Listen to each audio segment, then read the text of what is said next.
अस्सलाम वालेकुम। वालेकुम अस्सलाम। भाई क्या नाम है? मुनीफ। मुनीफ। मुनीफ या मुनीफ? मुनीफ। मुनीफ। नाजरीन, ये ऐसा लड़का है, बड़ा होनहार लड़का लगता है। मैंने कहा कि आपसे सवाल करें तो उन्होंने कहा मैं भी आपसे सवाल करूंगा। ठीक है, पहले आप सवाल कर लें। वो कौन से दो वक्त हैं जहां हम खुद नहीं नहा सकते? वो कौन से दो ऐसे वक्त हैं जहां हम खुद नहीं नहा सकते? आप जवाब बताएं मुझे।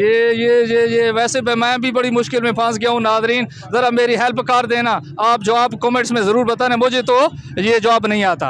आप बता दें, चलो ठीक है बता दें। एक इंसान जब पैदा होता है और जब मर जाता है। ओए अल्लाह, इतना आसान! और ये भी इस्लामी सवाल है। जब इंसान पैदा होता है खुद नहीं नहा सकता, और जब मर जाता है खुद नहीं नहा सकता। ठीक है, तो एक सवाल हम भी आपसे कर लेते हैं। ठीक हो गया, आसान सा।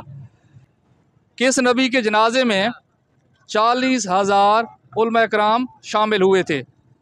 नहीं मालूम। नहीं मालूम? आपने ऑप्शन नहीं दिए तो मैं आपको ऑप्शन भी देता। तो हज़रत नूह अलैहिस्सलाम, हज़रत इदरीस अलैहिस्सलाम और हज़रत दाऊद अलैहिस्सलाम। पहला कौन सा है?